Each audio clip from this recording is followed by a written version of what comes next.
মানুষের ন্যূনতম চাহিদা তো এটুকুই, কিন্তু সেটা পেতেও যদি যুদ্ধ করতে হয় তাহলে কোথায় যাবে আমজনতা? পাকা ছাদ আজও স্বপ্ন গোঘাটের দেওয়ানচক গ্রামে। আবাসের নামে জুটেছে শুধু আশ্বাস, সেটুকুই প্রাপ্তি। আমি রান্না করে এটা মাথায় উপরে জল পড়বে, রাঁধতেও পারিনি। বাড়ি পাননি? না। আবাসের বাড়ি কিছুই পাইনি, এই তো আমরা ভাঙাপুরে বাড়ি 11 জন থাকি।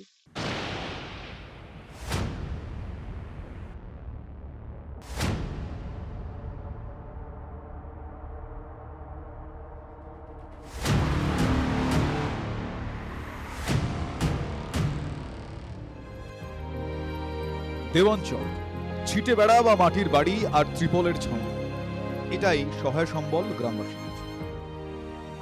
মানুষজন যাবে কোথায়? মানুষজনের বাড়ি নেই, তাদের চাহিদা তাদের আবাসের মাথায় ছাদটুকু দেয়া হোক, কিন্তু তারা বাড়ি পায়নি। না না না, বাড়ি পাইনি, কোনো জিনিস দেয়নি। ওই তো ঘর হিলে যে পড়ে বসে গেছে, কোনো ইয়ে হয়নি। এই জল ঢুকে যখন জল আসবে তখন এইগুলো সব জল উঠে যাচ্ছে। ভোট দেওয়ার সময় এসছে যে ভোট দাও এরকম, এই বাড়ি দেবো, ঘর দেবো। ভোট দেওয়ার সময় ভোট দেওয়া হচ্ছে, তারপরে এবারে আর কিছু নেই। দুবো সব, ভোট দাও। দিদিও দিত, তখন বলেছে, দিদিও বলেছিল দুবো। পেলে কি আর তাহলে এরকম এরকম দুর্গতি হয়? এরকম বসে থাকি। দিন আনা দিন খাওয়া মানুষগুলো আসলে বুঝেই উঠতে পারেননি আজ পর্যন্ত কেন তারা বঞ্চিতর দলে। কান পাতলেই শোনা যায় ব্রিটিশ আমলে স্বাধীনতা সংগ্রামীরা এই প্রত্যন্ত দ্বীপাঞ্চল দেওয়ানচক গ্রামে পুলিশের ভয়ে আশ্রয় নিতেন। অনেক ইতিহাস জড়িয়ে এই এলাকার সঙ্গে। সেখানে সরকারি আবাসের ছাদ জোটেনি প্রায় সিংহভাগ বাসিন্দার।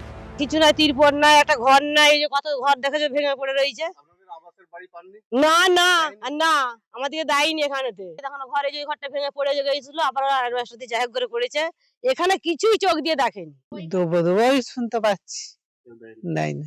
মন্ত্রীরা সব আসছেন উপর থেকে, ওই দিক সব দেখে চলে যাচ্ছে। না, কেউ দেখছে না। একটা তিরপল সিদ্ধান্ত দেয়নি, এইভাবে রয়েছে। কি করব গরিবেতে? গ্রামবাসীদের অভিযোগ, ভোটের আগে নেতারা আসেন, আবাস দেওয়ার প্রতিশ্রুতি দেন, ভোট ফুরলেই সব প্রতিশ্রুতি শেষ। তৃণমূলের সরকারের কাছে আমি অনেক আপিলও করেছিলাম, কিন্তু এনারা কিছু করেননি। এটা অবশ্যই উন্নতি হওয়া দরকার। মাত্র 3 মাসের একটা সরকার, মানুষের কাছে আমার এটুকু বলা, একটু সময় দেন।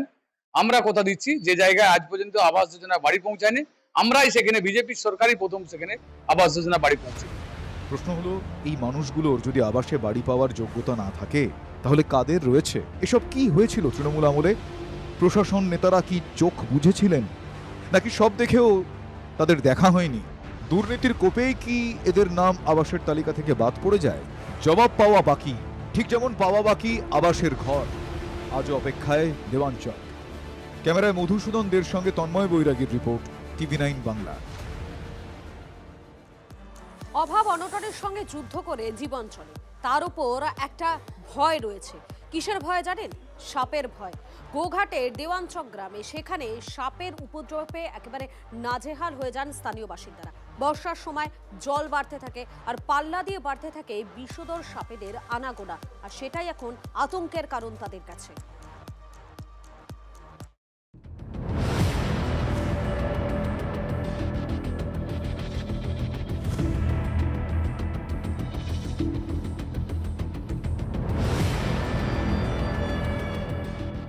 গ্রামবাসীদের অভিযোগ, এলাকায় সাপের আড়ত। স্কুল থেকে এলাকায় গ্রামবাসীদের বাড়ি বাড়িতে সাপ ঢুকে যায়, বিষধর সাপ ঢুকে। এই সমস্যা শুধু বর্ষাকালে নয়, অভিযোগ সারা বছর প্রায় এই ছবিই থাকে। এদিক ওদিক থেকে সাপেদের আনাগোনা, এমনকি স্কুলেও রেহাই নেই। মিড ডে মিলের কর্মীরাও জানাচ্ছেন, তাদের মিড ডে মিলের যে রুম, সেখানেও সাপ ঢুকে যায়। ভয় লাগবে নি? এই তো চারধারে বন্যা এলাকা, তাহলে কি করে বলো না? হ্যাঁ, সাপ বেরোয়। এই রান্না হচ্ছে, কোনোদিন এখান দিয়ে ছুটে চলে এলো। আমাদের যে বিল্ডিংটা ভাঙা, সেই বিল্ডিং এ তো প্রচুর সাপ আছে। পিছনে আছে আমাদের বাথরুম, ওখানে ছেলেরা বা আমরা বাথরুমে গেলে আমাদের খুব সাবধানে যেতে হয়। মাঝে মধ্যেই চোখে পড়ে ফাঁকে ঘুরছে। পিছন দিকে সাপের ডিপো বলা যায়, ওখান থেকে মাঝে মধ্যেই সাপ বেরিয়ে আসে। দিন দুপুরে ঘরের কোণে বারান্দায় বিষধর সাপের দেখা মেলে নিয়ম করে। রাতে তো কথাই নেই, আতঙ্ক আরো বাড়ে। সাপের ভয়টা বেশি এখানে। বড় বড় বড় সাপ, পুলিশ সাপ, এই তো ঘরে দুয়ারে সব। চারদিকে তো সাপ বেরোয়, ঘরের ভিতরে সাপ বেরোয়, ফাঁকে বেরোয়, চারদিকে সাপ বেরোয়। স্কুলে তো সাপ বেরোয়, ছেলেদিকে সবসময় দেখতে যেতে হয়। স্কুলেও তাই সাপ বেরোয়। হরিসাপ মারা হলো সেদিনে, 3টে বড় সাপ মারা হলো স্কুলের পাশে। আতঙ্কে সবাই পালাতে পারলে বাঁচেন, কিন্তু যাবেন কোথায়? অভাবের সংসার, তাতে প্রাণ নিয়ে টানাটানি। ঝোপ জঙ্গল বেশি হবে, জল বেশি থাকে, এই বর্ষার দিনে এই সাপের প্রকোপ বেশি বাড়ে। আগামী দিনে যাতে একটু পরিষ্কার পরিচ্ছন্ন হয়, যাতে বন্যার হাত থেকে মানুষ অন্তত কিছুটা সুরাহা পায়, সব সমস্যা সমাধানের জন্য আমরা পুরোপুরি রেডি আছি। উন্নয়নের ফানুষ অনেক উঠতে দেখেছেন এই গ্রামের মানুষ। এবার সরকার বদলেছে, তারাও এখন দিন বদলের আশায় বসে।